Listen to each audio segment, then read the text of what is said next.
যারা প্রথম 10 দিনে তওবা করে সব গুনাহ ছাড়তে পারছিল না, এরা যদি মধ্যের 10 দিনেও ছাড়তে পারে, এদেরকেও মধ্যের 10 দিনে জীবনের সব গুনাহ মাফ করে দেওয়া। কেউ যদি মধ্যের 10 দিনেও সব গুনাহ তওবা করে ছাড়তে পারে না, শেষের 10 দিনেও যদি পারে, এদেরকেও জাহান্নাম থেকে নাজাত দিয়ে দেওয়া হয়।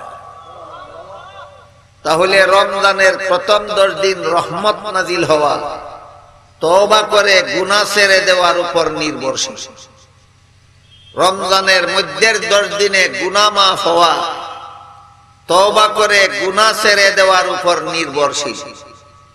শেষ 10 দিনে জাহান্নাম থেকে নাজাত দিয়া দেওয়া তওবা করে গুনাহ ছেড়ে দেওয়ার উপর নির্ভরশীল। এই এক মাসের ভিতরে যে সমস্ত গুনাহগারেরা তওবা করে গুনাহ ছেড়ে দেয়, এদেরকে 3 ভাগে ভাগ করা হয়েছে। কেউ প্রথম 10 দিনেই গুনাহ ছেড়ে দেয়, কেউ মধ্যের 10 দিনে গুনাহ ছেড়ে দেয়, কেউ শেষের 10 দিনে তওবা করে গুনাহ ছেড়ে দেয়। প্রথম দলের জন্য রাসূল বলেন, রমজানের প্রথম 10 দিন থেকেই এদের জন্য রহমত নাজিল শুরু হয়ে যায়। দ্বিতীয় দলের জন্য রাসূল বলেন, রমজানের দ্বিতীয় দশকেই এদের গুনাহ মাফ করে দেওয়া হয়। তৃতীয় দলের জন্য রাসূল বলেন, রমজানের শেষ দশকে এদেরকে জাহান্নাম থেকে নাজাত দিয়া দেওয়া হয়। তাহলে রমজান হলো গুনাহ মাফের মাস, বান্দার পক্ষ থেকে গুনাহ ছেড়ে দেওয়ার মাস, আল্লাহর পক্ষ থেকে গুনাহ মাফ করে দেওয়ার মাস। বান্দার জন্য দায়িত্ব হইল রমজান মাসে গুনাহ ছেড়ে দেওয়া, আর আল্লাহর পক্ষ থেকে পুরস্কার হলো যারা গুনাহ ছেড়ে দিল তাদেরকে মাফ করে দেওয়া। এই জন্য হাদিস শরীফে রাসূল করিম সাল্লাল্লাহু আলাইহি ওয়াসাল্লাম রমজানকে রহমতের মাস, গুনাহ মাফের মাস, জাহান্নাম থেকে নাজাতের মাস বলে ঘোষণা দিয়েছেন। পবিত্র কুরআনের আয়াতে আল্লাহ বলেন, কুতিবা আলাইকুমুস সিয়ামু কামা কুতিবা আলাল লাযিনা মিন ক্বাবলিকুম লাআল্লাকুম তাত্তাকুন। হে মুমিন মুসলমানেরা, তোমাদের জন্য রমজান মাসে রোজা রাখা ফরজ করা হলো, যেন তোমরা এই রোজার মাধ্যমে গুনাহ ছেড়ে দিতে পারো। আমাদের বুঝার ব্যাপার হইল রোজার মাধ্যমে গুনাহ ছেড়ে দেওয়া। রোজার সাথে গুনাহ ছাড়ার সম্পর্ক কি? একজন সেহরির সময় খাওয়া দাওয়া করলো, সারাদিন খাওয়া দাওয়া করলো না, ইফতারের সময় খাওয়া দাওয়া করলো, এটার সাথে গুনাহ ছাইরা দেওয়ার সম্পর্ক কি?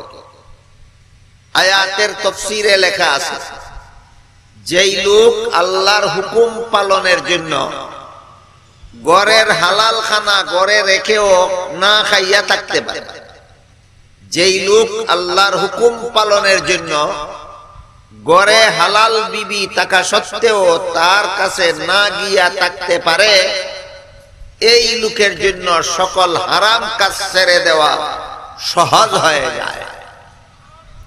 যে হালাল খানা গড় আছে না খাইয়া থাকতে পারে, কি জন্য? আল্লাহর হুকুম পালনের জন্য। যার ঘরে হালাল বিবি আছে, দিনের বেলায় তার কাছে না গিয়া থাকতে পারে, কি জন্য? আল্লাহর হুকুম পালনের জন্য। এই ব্যক্তির পক্ষে সকল প্রকার গুনার কাজ ছেড়ে দেওয়া সহজ হইয়া যায়। এই জন্য আল্লাহ বলেন, তোমাদের জন্য রোজা ফরজ করা হইল যেন তোমরা রোজার দ্বারা গুনাহ ছেড়ে দিতে পারো।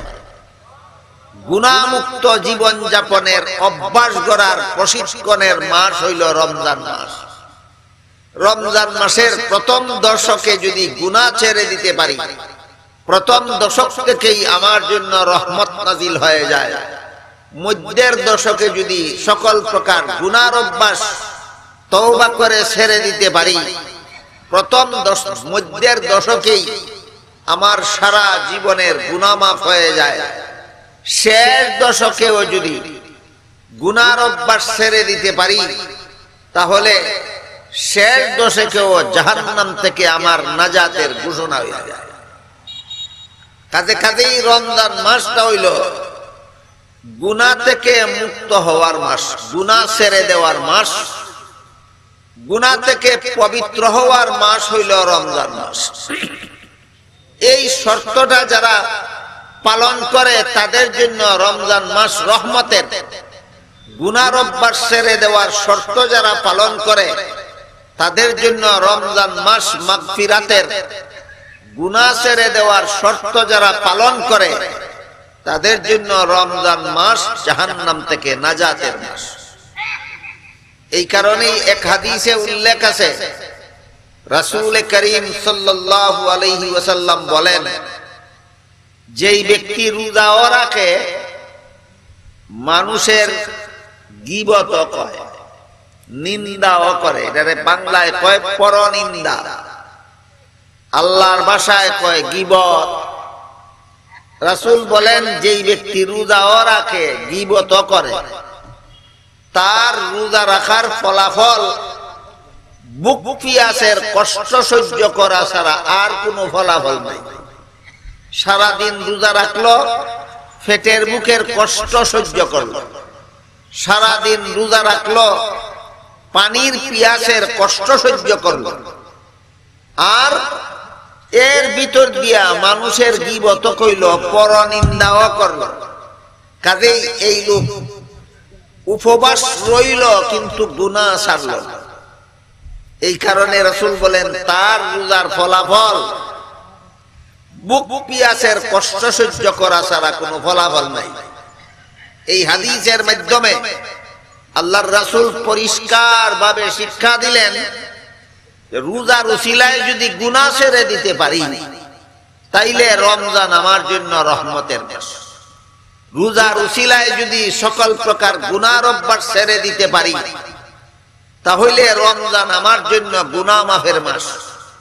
রোজার উসিলায় যদি সকল প্রকার গুনার অভ্যাস ছেড়ে দিতে পারি তাহলে রমজান আমার জন্য জাহান্নাম থেকে নাজাতের মাস।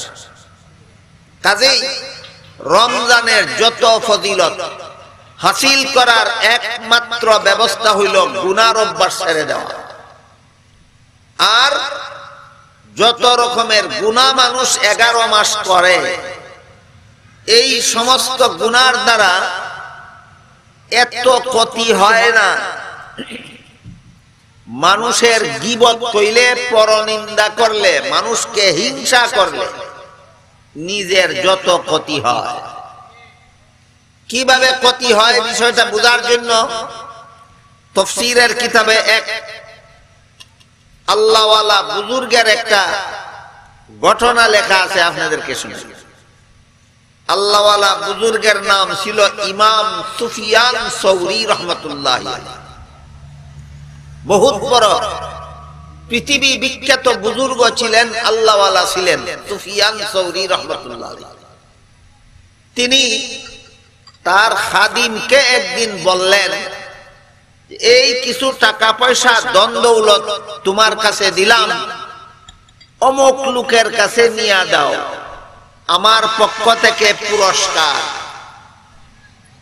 খাদিমে কয়, হুজুর, এই লোকটারে আপনি পুরস্কার দিতেছেন, সে তো আপনার দুশমন। মানুষে কি দুশমন রে পুরস্কার দেয়? ইমাম সুফিয়ান সৌরি খাদিম রে জিজ্ঞাসা করলেন, তুমি কেমনে বুঝলে সে আমার দুশমন? খাদিমে কয়, সে মানুষের কাছে আপনার বদনাম কয়, আপনার গীবত কয়, আপনার নিন্দা করে মানুষের কাছে। ইমাম সুফিয়ান সৌরি রাহমাতুল্লাহি আলাইহি জবাবে বলেন, তুমি জানো একজন মানুষের অগোচরে মানুষের কাছে, অন্য লোকের কাছে তার নিন্দা করলে, গীবত কইলে, বদনাম করলে কি পরিমাণ উপকার করে লোকটা? বলে, না আমি জানি না। বলে, আমার অগোচরে যে মানুষের কাছে আমার নিন্দা করে, বদনাম কয়, তার আমল নামার সওয়াব আমার আমল নামায় চলে আসে, আর আমার আমল নামার গুনাহ তার আমল নামায় চলে যায়। কত কষ্ট করে আমল করে, সওয়াব কামাই করে, আর আমার বদনাম কইরা নিজের আমল নামার কষ্ট করা সওয়াব আমার আমল নামায় পাঠাইয়া দেয়। এত বড় উপকার তো দুনিয়াতে আমাকে আমার মাও করে না, এত বড় উপকার দুনিয়াতে আমারে আমার বাপেও করে না। নিজে কষ্ট করিয়া সওয়াবের আমল করে আর ছেলেরে দিয়া দেয় সওয়াব, এত উপকার ছেলেরে মা বাপেও করে না। কাজেই যেই লোকে মানুষের কাছে আমার বদনাম কয়, হে আমার এত বড় উপকার করে, যে উপকার আমার মা বাপেও আমারে করে, কাজেই সে দুশ্মন হইল কেমনে? সে তো আমার সবচেয়ে বড় বন্ধু হইল। কাজেই তারে এই উপহারগুলি দিয়া তুমি বলবে যে তুমি হুজুরের বদনাম কইয়া যত উপকার করতেছ, এই উপকারের উপযোগী পুরস্কার হুজুরে দিতে পারছেন না, কমই হয়েছে, আরো বেশি দেওয়া উচিত আছিল, এই জন্য হুজুরে তোমার কাছে মাপ চাইছে। ঘটনার দ্বারা কি বুঝলেন? আমি যদি আপনার অগুসরে মানুষের কাছে আপনার বদনাম কই, তাইলে আপনার দুইটা উপকার করি। এক নম্বর উপকার, আমার খবরও নাই, আমার আমল নামার সওয়াব আপনার আমল নামায় চলে যায়। আর দুই নম্বর উপকার, আমার খবরও নাই, আপনার আমল নামার গুনাহ আমার আমল নামায় চলে আসে। তাইলে মানুষের গীবত করলে, মানুষের নিন্দা করলে, মানুষের কাছে কারো বদনাম কইলে কটা উপকার হয়? যার বদনাম কইল তার কটা উপকার? দুইটা উপকার। যে বদনাম কইল তার আমল নামার সওয়াব, যার বদনাম কইল তার আমল নামায় চলে যায়। আর যার বদনাম কইল তার আমল নামার গুনাহ, যে বদনাম কইল তার আমল নামায় চলে যায়। এত বড় উপকার দুনিয়াতে ভাই ভাইকেও করে না, বন্ধু বন্ধুকে করে না, মা বাবা সন্তানরেও এত বড় উপকার করে না, সন্তান মা বাবারেও এত বড় উপকার করে না। কষ্ট কইরা আমল কইরা সওয়াব মা বাবারে দেয় না, নিজের আমল নামায় রাখে। কিন্তু যারা মানুষের নিন্দা করে, গীবত কয়, মানুষের কাছে বদনাম কইয়া বেড়ায়, এদের আমল নামার সওয়াব যার বদনাম কয় তার আমল নামায় চলে যায়, আর যার বদনাম কয় তার আমল নামার গুনাহ যে বদনাম কয় তার আমল নামায় চলে আসে। এই বদনাম কোয়াটাকে বাংলা ভাষায় পরনিন্দা বলা হয়, আর কুরআনের ভাষায় গীবত বলা হয়। রাসূল করিম সাল্লাল্লাহু আলাইহি ওয়াসাল্লামের জমানায় দুইজন মেয়ে লোকে রোজা রাখলো। রোজা রাখার পরে বুক পিয়াসের কষ্ট সহ্য করতে না পারিয়া অস্থির হয়ে আল্লাহর রাসূলের কাছে সংবাদ দেওয়া হইল, ওগো আল্লাহর রাসূল, দুইজন মেয়ে লোকে রোজা রাখছিল, কিন্তু বুক পিয়াসের কষ্ট সহ্য করতে না পাইরা অস্থির হইয়া গেছে। আল্লাহর রাসূল বললেন, এই দুইটা মেয়ে লোকরে কও একটা বর্তনের মধ্যে বমি করত, বমি করলে পরে বমিটা আমারে দেখাও। রাসূলের কথা মতো লোকেরা এই দুইটা মেয়ে লোকরে কইল, তোমরা গলার মধ্যে আঙ্গুল দিয়া বর্তন বমি করো। বমি করতে দেখা গেল বমির মধ্যে কাঁচা গোশতের টুকরা, কাঁচা গোশতের টুকরা বমির মধ্যে। এটা যখন রাসূলকে দেখানি হইল, তখন রাসূল বললেন, এই দুইটা মেয়ে লোকে মানুষের গীবত কইত। এইভাবে যারা মানুষের রোজাও রাখে, মানুষের গীবত কয়, এরার রোজা রাখার ফলাফল বুক পিয়াসের কষ্ট সহ্য করা, আর কোনো ফলাফল নাই। এই দুইটা মেয়ে লোকের রোজার এই অবস্থা, এদের রোজার কোনো পুরস্কার আল্লাহর কাছে নাই। মানুষের গীবত কইয়া রোজা রাখা, কষ্ট কইরা রোজা রাখা যে সওয়াব কামাই করছিল, এই সওয়াব তো যার গীবত কইছে তার আমল নামায় চলে গেছে। এই জন্য আল্লাহ পাক রব্বুল আলামিন পবিত্র কোরআনের আয়াতে বলেন, ওয়ালা ইয়াক্তাব বাযুকুম বাযান আইয়ুহিব্বু আহাদুকুম আন ইয়াকুলা লাহমা আখিহি মাইতান ফাকারিহতুমু। অর্থাৎ রাসূল বলেন, হে আমার উম্মত মুসলমানেরা, তোমরা একজনের গীবত আর একজনে বলবে না, সাবধান। একজনের অগোচরে তার দোষ মানুষের কাছে বলবে না, সাবধান। কারণ তার অগোচরে তার বদনাম বলাটা মরা ভাইয়ের লাশের গোশত খাওয়ার মতো গুনাহ। তোমার ভাই মারা গেলে মরা ভাইয়ের লাশের গোশত খাইলে যে পরিমাণ গুনাহ, একজনের বদনাম তার অগোচরে আর একজনের কাছে কইলে এই রকম গুনাহ। তাহলে মানুষের গীবত গাওয়ার গুনাহ হইল, আল্লাহ কোরআনে বলেন, মরা ভাইয়ের লাশের গোশত খাওয়ার মতো গুনাহ। এই জন্য রাসূল করিম সাল্লাল্লাহু আলাইহি ওয়াসাল্লাম বলেন, যে রোজাও রাখে গীবত কয়, তার রোজার ফলাফল বুক পিয়াসের কষ্ট সহ্য করা ছাড়া আর কোনো ফলাফল নাই। এই গীবতের গুনাহ সবচেয়ে বড় গুনাহ। কেন? গীবত সম্পর্কে আল্লাহর রাসূল গীবত যে কয় তার রোজার সম্পর্কে বললেন, বুক পিয়াসের কষ্ট সহ্য করা ছাড়া আর কোনো ফলাফল নাই। এই গীবতের ব্যাপারটা উল্লেখ করে বললেন কেন? যে মানুষের গীবত কয় তার মারাত্মক দুইটা ক্ষতি হয়। এক নম্বর ক্ষতি, তার নিজের আমল নামার সওয়াব যার গীবত কয় তার আমল নামায় চলে যায়। দুই নম্বর ক্ষতি, যার গীবত কয় তার আমল নামার গুনাহ যে গীবত কয় তার আমল নামায় চলে আসে। অন্য গুনার দ্বারা এত বড় ক্ষতি হয় না, গীবতের দ্বারা যত ক্ষতি হয়। এই জন্য রাসূল করিম সাল্লাল্লাহু আলাইহি ওয়াসাল্লাম বলেন, যে রোজাও রাখে গীবত গায়, তার রোজার ফলাফল মুখ পিয়াসের কষ্ট সহ্য করা ছাড়া আর কিছু নাই। কাজেই যে গীবতের দ্বারা আমার রোজা নষ্ট হইয়া যায়, যে গীবতের দ্বারা আমার নেক আমলের সওয়াব আমার আমল নামার থেকে চলে যায়, যে গীবতের দ্বারা অন্য লোকের আমল নামার গুনাহ আমার আমল নামায় চলে আসে, এই গীবত জিনিসটা কি? গীবত কারে কয়? গীবত কত প্রকার, কি কি, কোন গীবত নাজায়েজ আর কোন গীবত জায়েজ, এই বিষয়গুলিও পরিষ্কারভাবে বোঝা দরকার। সর্বপ্রথমে আমরা বোঝার চেষ্টা করি গীবত কারে কয়। কোরআনের ভাষায় শব্দটা হইল গীবত, বাংলা ভাষায় এর অর্থ হইল পরনিন্দা। কিন্তু বাংলা ভাষার সাধারণ সাহিত্য যারা লেখাপড়া করে না, এরা পরনিন্দা শব্দের অর্থ ঠিক মতে বুঝে না।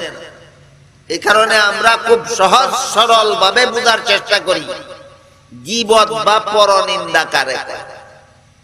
কোন একজন লোকের সত্যই একটা দোষ তার অগোচরে অন্য লোকের কাছে বলার নাম গীবত। বুঝে থাকতে বলেন, মিথ্যা দোষ না সত্য দোষ?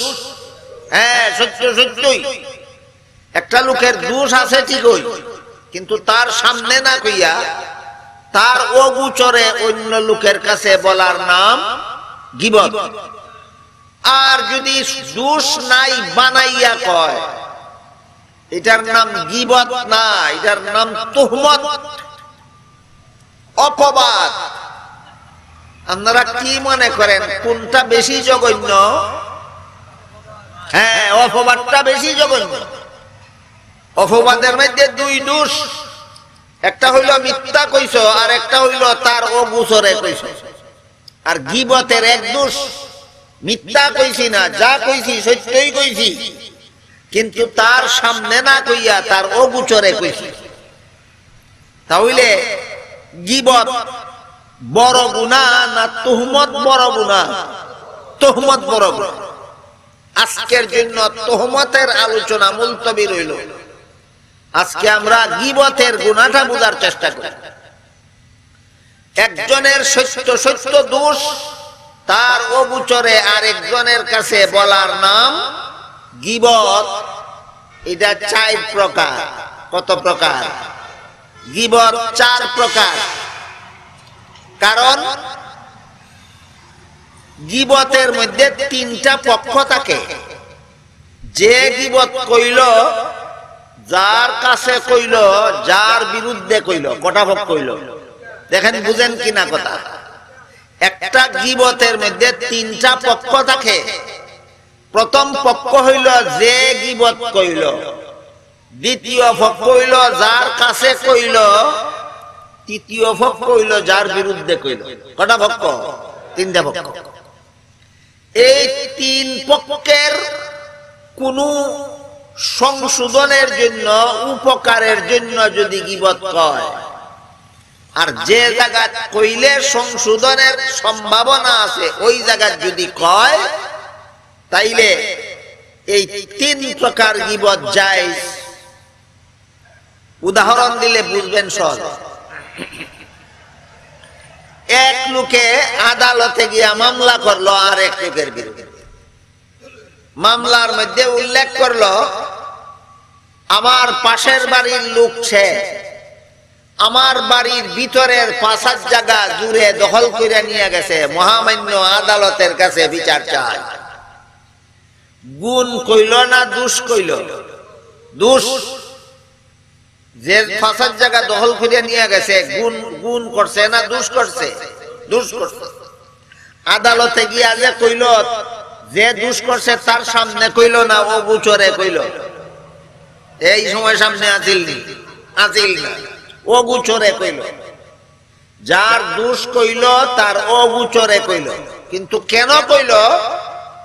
এই যার দোষ কইল তার অত্যাচার থেকে, তার জুলুম থেকে নিজে বাঁচার জন্য কইল।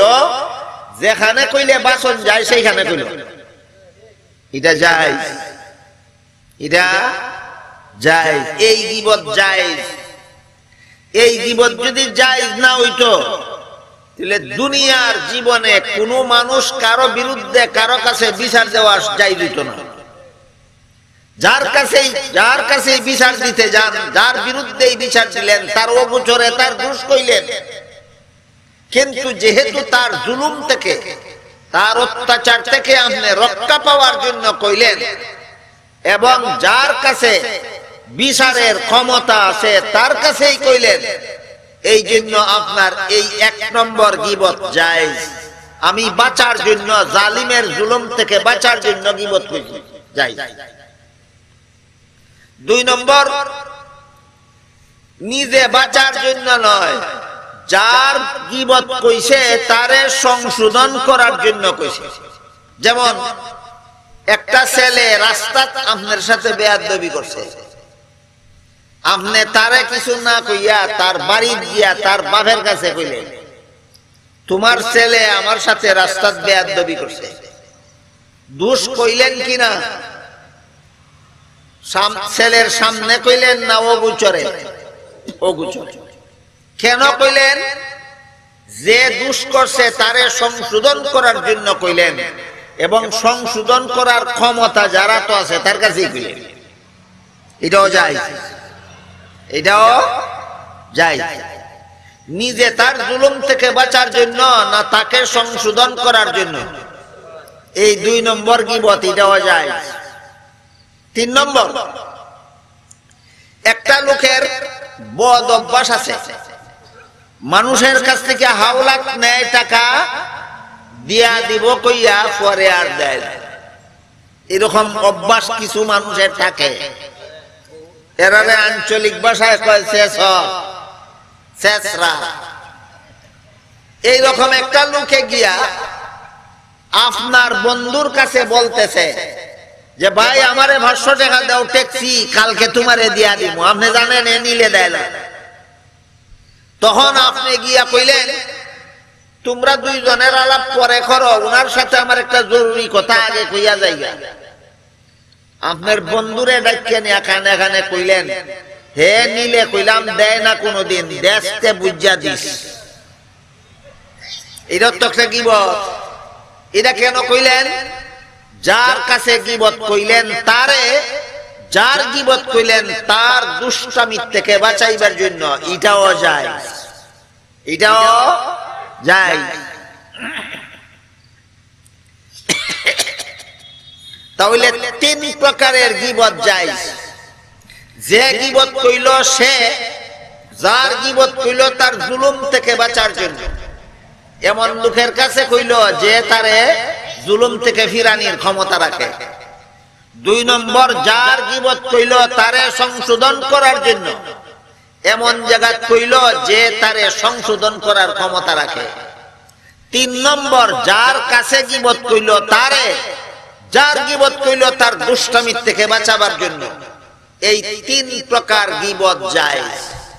গীবতের মধ্যে যে 3টা পক্ষ থাকে, যে গীবত কইল, যার গীবত কইল, যার কাছে কইল, এই 3 পক্ষের উপকারের জন্য যদি সঠিক স্থানে গীবত কয় তাহলে 3 প্রকারের গীবতই জায়েজ। 3 প্রকারের গীবতই জায়েজ। চতুর্থ প্রকারের গীবত যেটা, এটা হারাম। আল্লাহ চতুর্থ প্রকার গীবতের কথা কোরআনে বলছেন, মরা ভাইয়ের লাশের গোশত খাওয়ার মতো হারাম।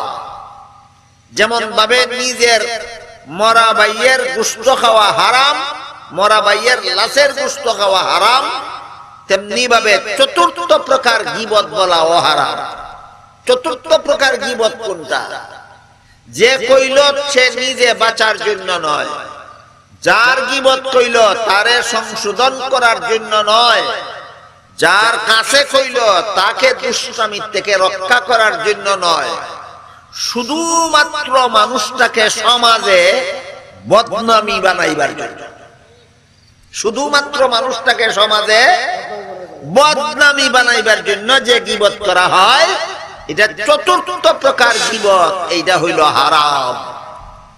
তাহলে গীবত কত, সর্বমোট কত প্রকার? 4 প্রকারের মধ্যে হালাল কত প্রকার? 3 প্রকারই হালাল, মাত্র 1 প্রকারের গীবত হারাম। অথচ বর্তমান সমাজের বেশিরভাগ মুসলমান এই হারাম গীবতে লিপ্ত। বর্তমান সমাজের বেশিরভাগ মুসলমান হালাল গীবতে লিপ্ত না হারাম গীবতে লিপ্ত? এই হারাম গীবতের কারণে যার গীবত কইল শাস্ত্রল বইয়া, যার গীবত কইল বাজার বইয়া, শাস্ত্রল বইয়া গ্রামের আরেক বেটার গীবত কইলে শাস্ত্রলের মালিকের নি ক্ষমতা আছে এর বিচার করতে হবে। তাহলে কেল্লা গিয়া কয়, জানে এখানে কইলে বিচার পাইতাম না, তবুও কইয়া দেই, বদনামটা জানাইয়া দেই।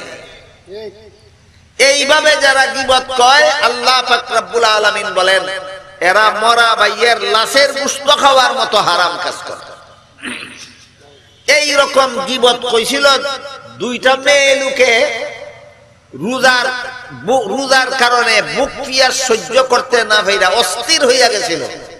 রাসূল সংবাদ জানাই কইলেন, এই 2টা মেয়ে লোকে বমি করতে, কও একটা বর্তন বমিটা আমারে দেখাও। তারা বমি করছে, রাসূল দে বমি দেখানি হইছে। রাসূল বলেন, এই দেখো গীবত যে কইছিল আল্লাহ যে কোরআনে বলছেন লাশের কাঁচা গোশত খাওয়ার মতো হারাম, এই দেখো এরার বমির মধ্যে কাঁচা গোশত পাওয়া যায়। এ প্রমাণ হয়ে গেল যে এই 2টা মেয়ে লোকে গীবত কইতো, এই কারণে রোজার বুক পিয়াস সহ্য করতে পারছে না। এই কারণে হাদিস শরীফে রাসূল করিম সাল্লাল্লাহু আলাইহি ওয়াসাল্লাম বলেন, যেই ব্যক্তি রোজাও রাখে গীবত কয়, তার রোজার ফলাফল বুক পিয়াসের কষ্ট সহ্য করা ছাড়া রোজার আর কোনো ফলাফল নাই। এটার নাম হইল গীবত, বাংলায় কয় পরনিন্দা। আরেকটা জিনিস আছে আরো খারাপ, এটারে কোরআনের ভাষায় কয় হাসাদ, বাংলায় কয় হিংসা। আরেকটা জিনিসের নাম কোরআনের ভাষায় হাসাদ, বাংলায় হিংসা। এখন আমরা বোঝার চেষ্টা করি হিংসা কারে কয়। হিংসার গুনাহ গীবতের গুনার থেকে, পরনিন্দার গুনার থেকে হাসাদের গুনাহ আরো জঘন্য, আরো মারাত্মক। এই সমস্ত কুস্বভাব যারা রমজান মাসেও তওবা কইরা ছাড়তে পারে না, এদের রমজানের দ্বারা রমজান মাস এদের জন্য রহমত হয় না, রমজান মাস এদের জন্য মাগফিরাত হয় না, রমজান মাস এদের জন্য জাহান্নাম থেকে নাজাতের উসিলা হয় না। গীবতের কুস্বভাব, হাসাদের কুস্বভাব আরো কতগুলি কুস্বভাব আছে। এই সমস্ত কুস্বভাব সহ সকল প্রকার গুনার অভ্যাস যারা রমজান মাসের ভিতরে তওবা কইরা ছাড়তে পারে, আল্লাহর রাসূল তাদের জন্য বলছেন রমজান রহমতের মাস, রমজান মাগফিরাতের মাস, রমজান জাহান্নাম থেকে নাজাতের মাস। বুঝে থাকলে বলেন, কুস্বভাব ছাড়তে পারলে না না ছাড়লে?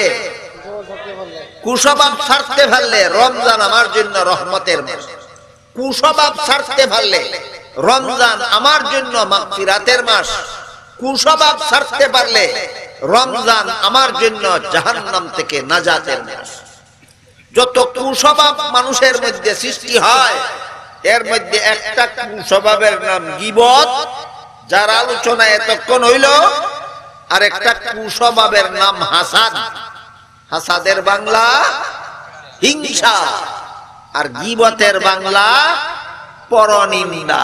বুঝেন কিনা দেখেন, গীবতের বাংলা কি? পরনিন্দা। আর হাসাদের বাংলা হিংসা। কারে কয়? অন বুঝুন হিংসা কারে কয়, বুঝলে টের ভাইবেন আপনার মধ্যে হিংসা আছে কি।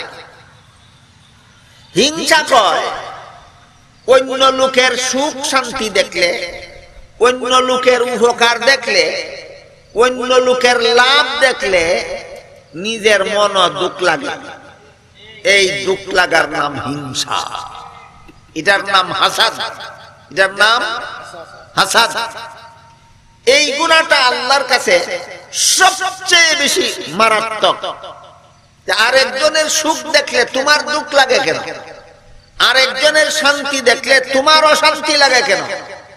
আরেকজনের উন্নতি দেখলে তোমার মনে জ্বালা ধরে কেন?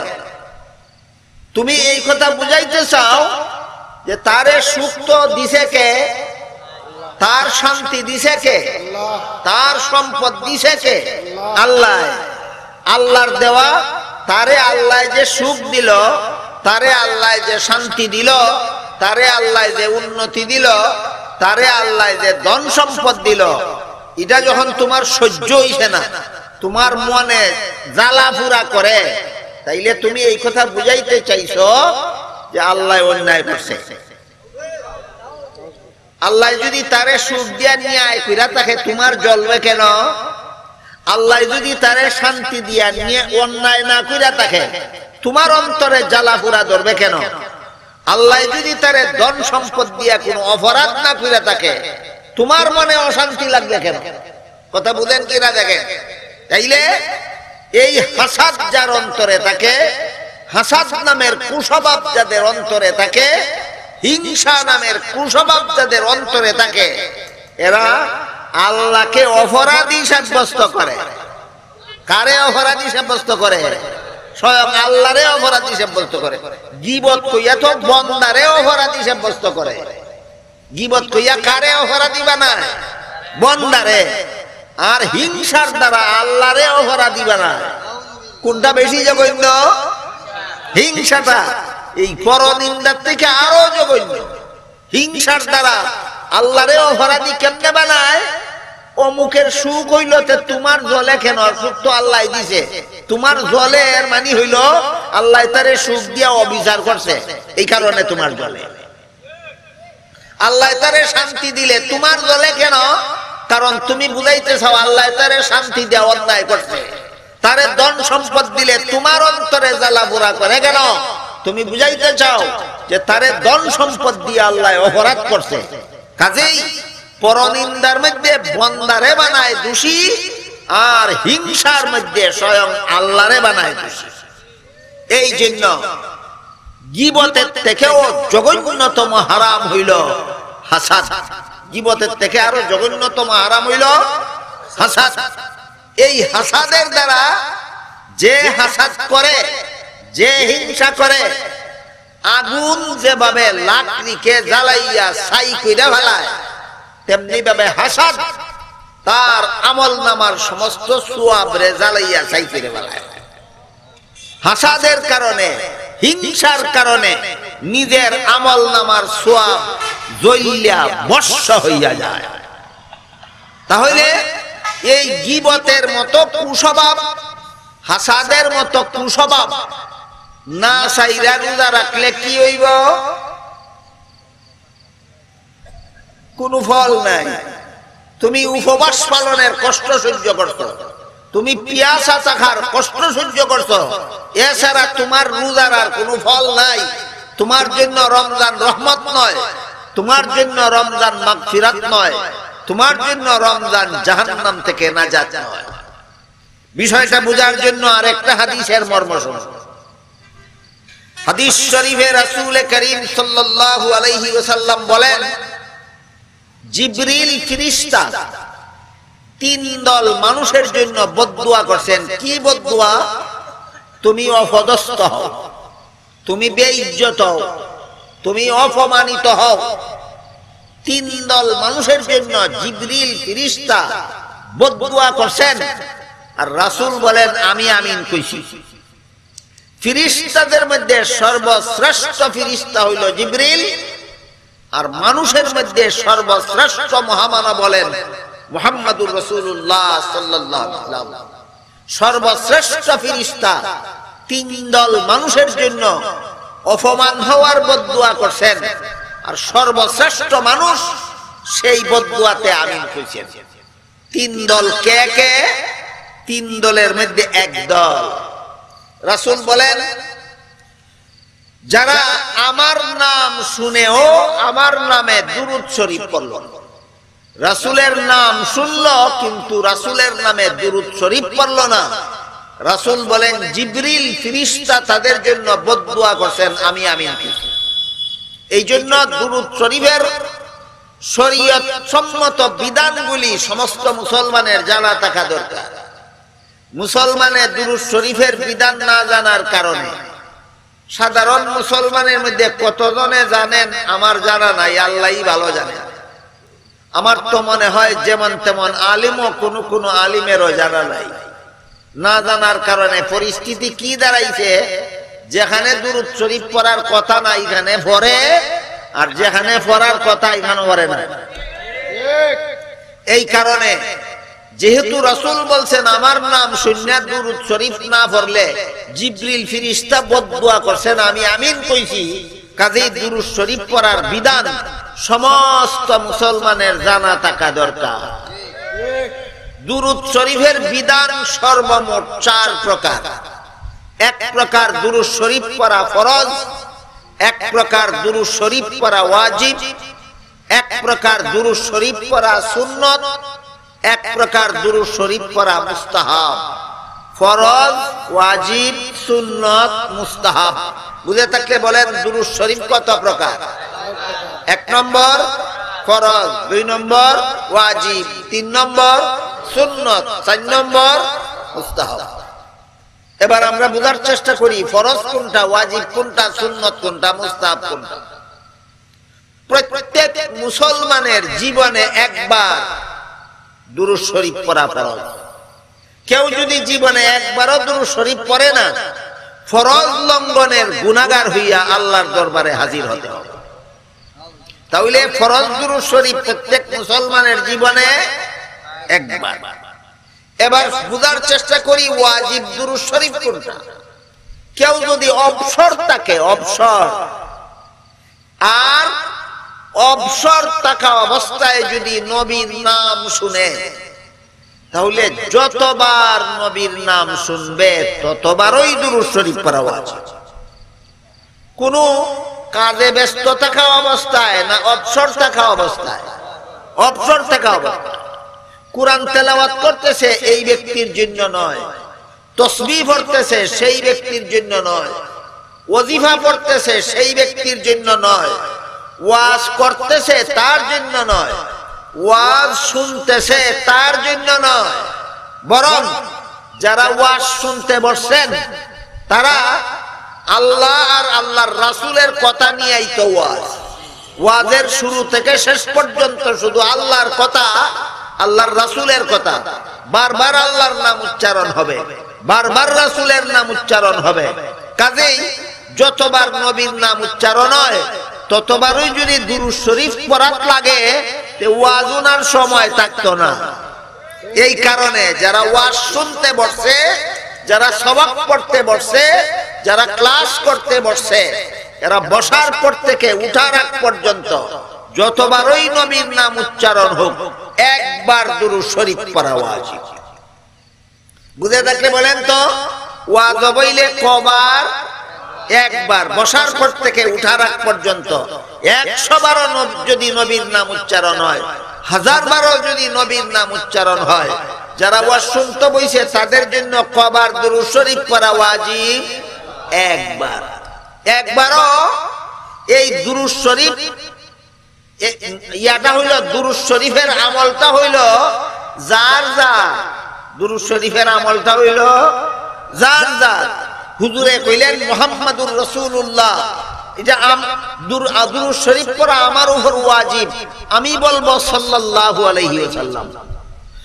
সবে মিলে একসাথে তালে তাল দিয়া সুরে সুর দিয়া পড়ার নিয়ম নাই। যার যার যার যার সুরে সুর মিলাইয়া তালে তাল মিলাইয়া সবার মধ্যে দুরূদ শরীফ পড়া ফতুয়ার কিতাবে লেখা আছে বিদআত। সুরে সুর মিলাইয়া তালে তাল মিলাইয়া হগলে দল বাঁধিয়া একসাথে দুরূদ শরীফ পড়া ফতুয়ার কিতাবে লেখা আছে বিদআত। তাহলে দুরূদ শরীফের আমলটা দল বাঁধিয়া না যার যার? যার যার। হুজুরে মুহাম্মাদুর রাসূলুল্লাহ 100 বারও বলতে পারেন, মুহাম্মাদুর রাসূলুল্লাহ 1000 বারও বলতে পারেন। আপনারা যার যার একবার যদি বলেন সাল্লাল্লাহু আলাইহি ওয়াসাল্লাম, দল বাঁধিয়া না যার যার? যার যার। ওয়াজিব আদায় হয়ে গেল। একবার দুরূদ শরীফ পড়িয়া ওয়াজিব আদায় করো, বাকি সময় ওয়াজ সুন্নাহ ফরজ আদায় করো। নবীর নামে দুরূদ শরীফ পড়া ওয়াজিব আর ওয়াজ শোনা ফরজ।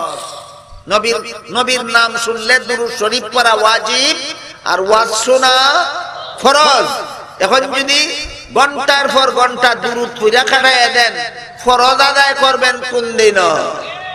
এই জন্য ফতুয়ার কিতাবে লেখা আছে ওয়াজ শুনতে বসলে নবীর নাম শুনলে দুরূদ শরীফ পড়া ওয়াজিব হয়, আর ওয়াজ শোনা যেহেতু ফরজ এই কারণে একবার দুরূদ শরীফ পড়ে ওয়াজিব আদায় করো আর বাকি সময় ওয়াজ সুন্নাহ ফরজ আদায় করো। এই মশালাটা আমাদের সমাজের সাধারণ মুসলমানে জানবো কিভাবে?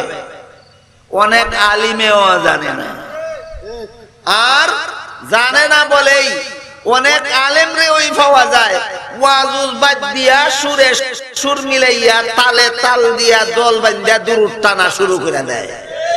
যে আলেমরা এটা করে এই সমস্ত আলিমরা নি জানে, এই সমস্ত আলিমরা ওই জানে।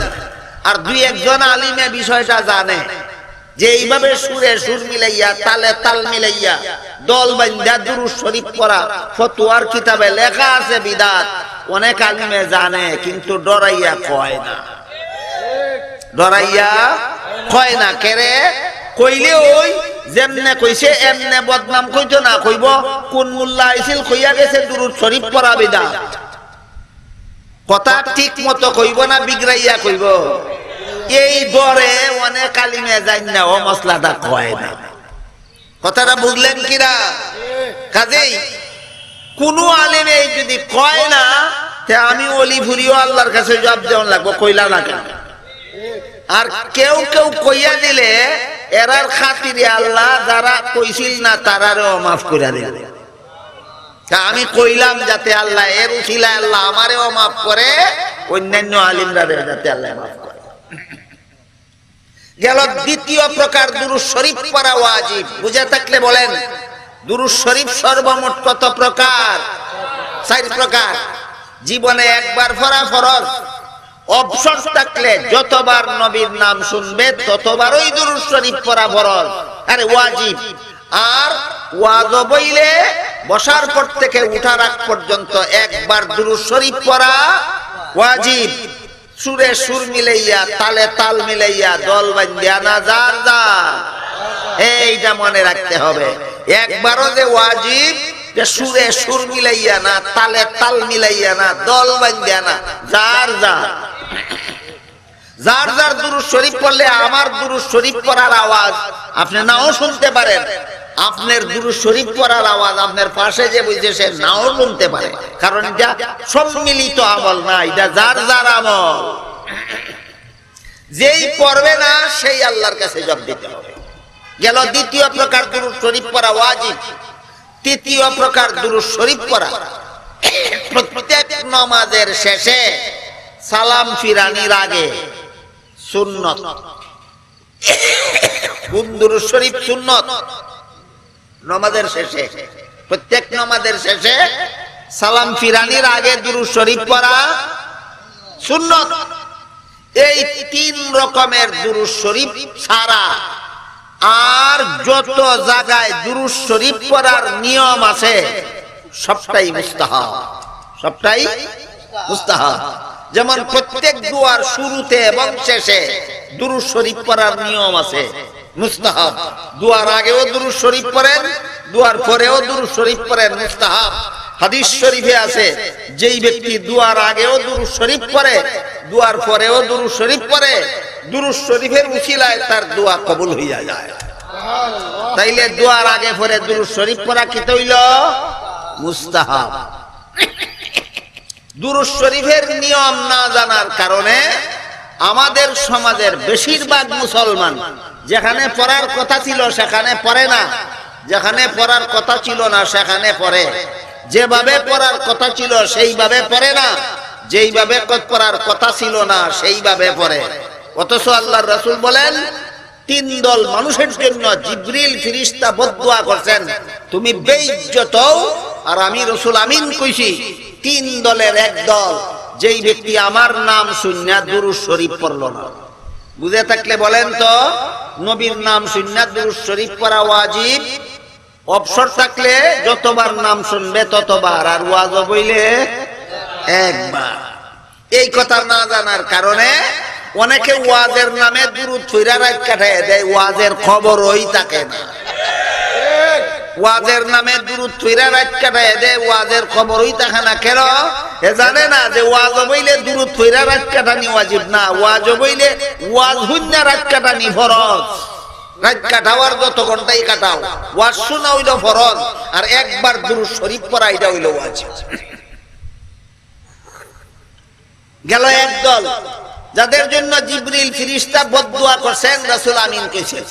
দুই নম্বর দল, আল্লাহর রাসূল বলেন যে সমস্ত মানুষ দুনিয়াতে মা বাবাকে পাইয়াও তারারে খুশি করতে পারল না, তারার খেদমত কইরা তারারে খুশি করতে পারল না, তারার মন জয় করতে পারল না, জিবরিল ফেরেশতা বদদুয়া করছেন তোমরা বেইজ্জত হও, আমি রাসূল আমিন কইছি। আল্লাহ পাক রব্বুল আলামিন মা বাবার ব্যাপারে বলেন, ইম্মা ইয়াবলুগান্না ইনদাকাল কিবারা আহাদুহুমা আও কিলাহুমা ফালা তাকুল লাহুমা উফফিন ওয়ালা তানহারহুমা ওয়া কুল লাহুমা কাওলান কারীমা। তোমাদের কেউ যদি দুনিয়ার জীবনে নিজের মা বাবা অথবা উভয়কে যদি পায়, আর মা বাবা যদি কোনো হালাল কাজের আদেশ করে, আদেশটা পালন করার পরে যদি কয় ইস, মায়ে কইল বাজার থেকে আমার জন্য অমুক জিনিসটা নিয়ে আসো, বাপে কইল অমুক জিনিসটা বাজারে নিয়ে বিক্রি করে আসো, আসলো আইসা মা বাবারে শোনাইয়া কইল ইস। বলেন তো আপনারা একজন মানুষে ইস কয় কোন সময়? সুখ পাইলে না দুঃখ পাইলে? মা বাপের হুকুমটা পালন করে যে ইস কইল, ইস কইয়া কি বুঝাইল? যে তোমার হুকুমটা পালন করতে আমার কষ্ট হইছে।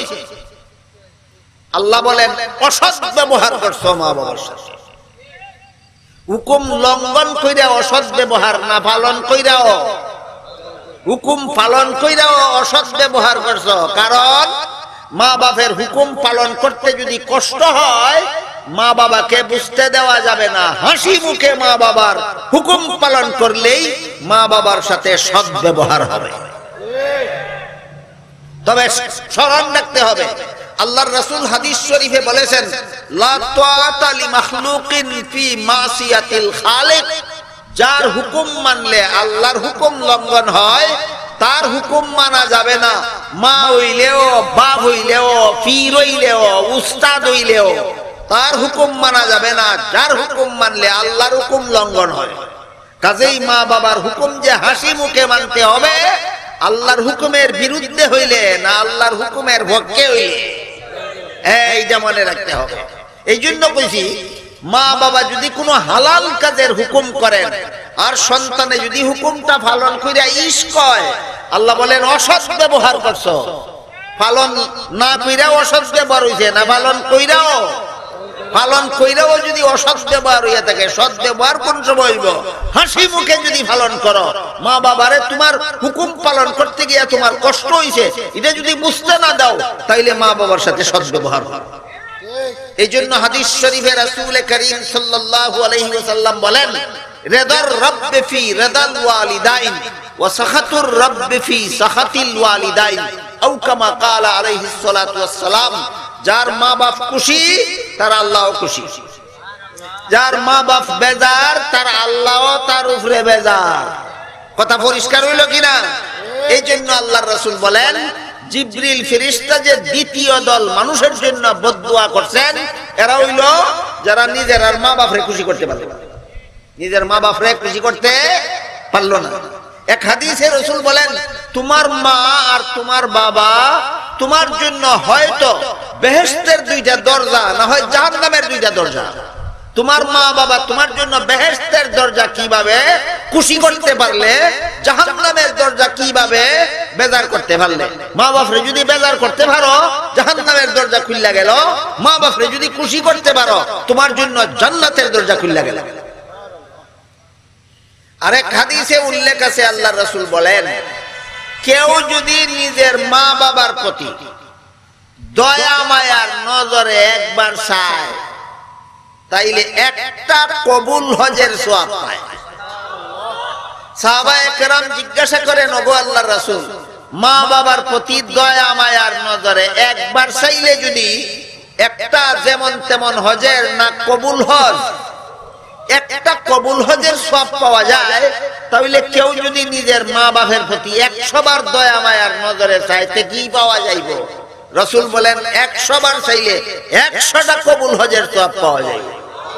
তুমি দয়া মায়ার নজরে মা বাপের দিকে চাইতে চাইতে বিরক্ত লাগতে পারে, আল্লাহ তোমারে কবুল হজের সওয়াব দিতে দিতে আল্লাহর বিরক্ত লাগতো না। এই জন্য রাসূল বলেন, 2 নম্বর যে দল মানুষের জন্য জিবরিল ফেরেশতা বদদুয়া করছেন, তুমি বেইজ্জত হও, এরা হইল যারা মা বাপ রে পাইয়াও মা বাপ রে খুশি করতে পারলো না, বেহেশতের দরজা খুলতে পারলো না। দ্বিতীয় দল। 3 নম্বর দল রাসূল বলেন, 3 নম্বর দল যাদের জন্য জিবরিল ফেরেশতা বদদুয়া করছেন যে তুমি বেইজ্জত হও, আর আমি রাসূল আমিন কইছি, এরা হইল যারা রমজান মাস পাইয়াও গুনার অভ্যাস ছাড়তে পারলো না। আলোচনার প্রসঙ্গ মনে আসেনি? রমজান মাস পাইয়াও গীবত ছাড়তে পারলো না, রমজান মাস পাইয়াও হাসাদ ছাড়তে পারলো না, রমজান মাস পাইয়াও সুদের কারবার ছাড়তে পারলো না, ঘুষের কারবার ছাড়তে পারলো না, রমজান মাস পাইয়াও মিথ্যা কথা ছাড়তে পারলো না, রমজান মাস পাইয়াও মিথ্যা সাক্ষী দেওয়া ছাড়তে পারলো না, রমজান মাস পাইয়াও মিথ্যা অপবাদ দেওয়া ছাড়তে পারলো না, রমজান মাস পাইয়াও মিথ্যা মামলা করা ছাড়তে পারলো না। এদের জন্য রমজান রহমত নয়, এদের জন্য রমজান মাগফিরাত নয়, এদের জন্য রমজান জাহান্নাম থেকে নাজাত নয়। তাহলে আল্লাহ যে কোরআনে বললেন রোজা ফরজ করা হইল তোমাদের জন্য রমজান মাসে, যেন তোমরা গুনাহ থেকে মুক্ত হতে পারো। আর রাসূল যে বললেন যেই ব্যক্তি রোজাও রাখে গীবত কয়, তার রোজার কোনো সুফল নাই। 2 কথার সারমর্মই হইল, রোজার উসিলায় গুনাহ ছাইরা দিলে রমজান আমার জন্য রহমত, রোজার উসিলায় গুনাহ ছাইরা দিলে রমজান আমার জন্য মাগফিরাত, রোজার উসিলায় গুনাহ ছাইরা দিলে রমজান আমার জন্য জাহান্নাম থেকে নাজাত। এই বিষয়টা ঈদের দিন সম্পর্কের একটা হাদিসের দ্বারা আমরা পরিষ্কারভাবে বুঝতে পারি। হাদিস শরীফে রাসূল করিম সাল্লাল্লাহু আলাইহি ওয়াসাল্লাম বলেন, পুরা 1 মাস রোজা রাখার পরে শাওয়ালের 1ম তারিখে যখন এই রোজাদারেরা ঈদগার মাঠে ঈদের নামাজ পড়তে যায়, তখন আল্লাহ পাক রব্বুল আলামিন ফেরেশতাদেরকে জিজ্ঞাসা করেন, ও ফেরেশতারা, আমারই বান্দারা আজকে এই মাঠও আইলো কি কোন কারণে? মাঠও আসলো কিসের জন্য? আল্লাহর কি জানা নাই? জিজ্ঞাসা করেন কেন? জিজ্ঞাসা জানা কথা আবারও জিজ্ঞাসা করা হয় কথা মনোযোগ দিয়ে শোনার জন্য, গুরুত্ব দেওয়ার জন্য। সব সময় শিকার জন্য জিজ্ঞাসা করা হয় না, অনেক সময় জিজ্ঞাসা করা হয় কথার গুরুত্ব দেওয়ার জন্য। আল্লাহ যে জিজ্ঞাসা করলেন এরা ঈদগার মাঠে আসলো কেন, আল্লাহ জানতে চান না আল্লাহর ভালো জানা আছে? তো জিজ্ঞাসা করলেন কেন? গুরুত্ব দেওয়ার জন্য, শিক্ষা দেওয়ার জন্য। একবার বলে তার ছেলেরে দিছিল স্কুলও পড়া, ক্লাস 1ও পড়ে তার ছেলে। মাস্টারে জিগায় কষাই আম কেমনে বানানো হয় আম, তে ছেলে কয় আ আর ম। ছেলে বাপ হাসিল মূর্খ, হে শুনছে, শুনে স্কুল করে ঢুকা কয়, স্যার আমার ছেলেরে আপনার কাছে ভর্তি দিছি, আপনার কাছে জিজ্ঞাসা কইরা শিখত। আপনি দেখি আরো আমার ছেলের কাছে জিজ্ঞাসা কইরা শিখেন, তাহলে আমার ছেলে আপনার কাছে কি শিখবো? বলেন তো, মাস্টারে ছেলের কাছে আম বানান জিজ্ঞাসা করছে শিখবার লাগি না গুরুত্ব দিবার লাগি? শিখাইবার লাগি। অনেক সময় জিজ্ঞাসা করা হয় শিখাইবার লাগি। ঠিক তেমনি ভাবে আল্লাহ পাক রব্বুল আলামিন ফেরেশতাদেরকে জিজ্ঞাসা করবেন আমাদেরকে শিক্ষা দেওয়ার জন্য, ও ফেরেশতার দল, এরা আজকে ঈদগার মাঠে আসলো কেন? ফেরেশতা বলেন, হে আল্লাহ, 1 মাসের একটা ডিউটি দিছিলেন আপনি তাদেরকে, রমজান মাসের একটা আলাদা ডিউটি, যে ডিউটি আর 12 মাসের কোন মাসে নাই, এমন একটা আলাদা ডিউটি দিছিলেন তাদেরকে। এরা ডিউটিটা পালন করিয়া আজকে ঈদগার মাঠে বেতন নিতে আইছে। ঈদগার মাঠে কেন আইছে? বেতন নিত। আল্লাহ ফেরেশতাদের জিজ্ঞাসা করেন, ও ফেরেশতারা, তোমরা বলো তো এদেরকে কি বেতন দেওয়া যায়?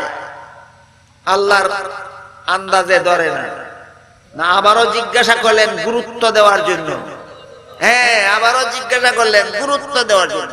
ফেরেশতা বলো তো এদেরকে কি বেতন দেওয়া যায়?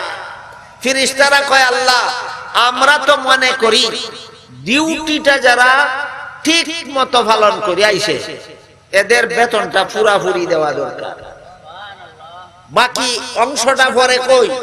আমার এতক্ষণের কথা বুঝে থাকলে আপনারা বলেন, রমজান মাসের ডিউটি ঠিক মতে পালন করে আইছে কে?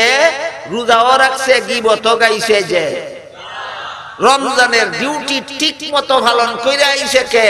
রোজাও রাখছে, হিংসাও করছে যে। রোজাও রাখছে, সুদও খাইছে যে। রোজাও রাখছে, ঘুষও খাইছে যে। রোজাও রাখছে, মিশাও কইছে যে। রোজাও রাখছে, মিশা সাক্ষীও দিছে যে। রোজাও রাখছে, বেফরদাও চলছে যে। এ রোজা ঠিক মতো রাখতে আইছেন। আল্লাহ রাসূল আগেই বলছেন, তোমার রোজার ফলাফল বুক পিয়াসের কষ্ট সহ্য করা ছাড়া আর কোনো ফলাফল নাই। তাই ফেরেশতারা বলবেন, ও ফেরেশতারা বলবেন, ও আল্লাহ, আমরা তো মনে হয় ডিউটিটা যারা ঠিক মতে পালন করে আইছে এদের বেতনটা পুরাপুরি দেওয়া দরকার। তখন আল্লাহ বলেন, ফেরেশতারা তোমরা সাক্ষী দেখো, আমার দেওয়া ডিউটিটা যারা ঠিক মতো পালন করে আইছে আমি এদের সারা জীবনের গুনাহ মাফ করে দিলাম। তাহলে রমজান মাস রহমতের মাস হয়, রমজান মাস গুনাহ মাফের মাস হয়, রমজান মাস জাহান্নাম থেকে নাজাতের মাস হয়। শুধু উপাস থাকলে না, গুনার অভ্যাস ছাইরা দিলে। এই জন্য আল্লাহ বলেন, কুতিবা আলাইকুমুস সিয়ামু কামা কুতিবা আলাল্লাযিনা মিন ক্বাবলিকুম লাআল্লাকুম তাত্তাকুন। তোমাদের জন্য রমজান মাসে রোজা ফরজ করা হইল যেন তোমরা গুনাহ ছেড়ে দিতে পারো, যেন তোমরা গুনাহ ছেড়ে দিতে পারো। এই গুনাহ ছেড়ে দেওয়ার শর্তে রমজান আমার জন্য রহমত, গুনাহ ছেড়ে দেওয়ার শর্তে রমজান আমার জন্য মাগফিরাত, গুনাহ ছেড়ে দেওয়ার শর্তে রমজান আমার জন্য জাহান্নাম থেকে নাজাত। বিষয়টা উপলব্ধি করার, পালন করার, আমল করার তৌফিক আল্লাহ আমাদের সবাইকে দান করুন। সবাই বলুন আমিন। সুবহান রাব্বিকা রাব্বিল ইজ্জাতি আম্মা ইয়াসিফুন ওয়া সালামুন আলাল মুরসালিন ওয়ালহামদুলিল্লাহি রাব্বিল আলামিন।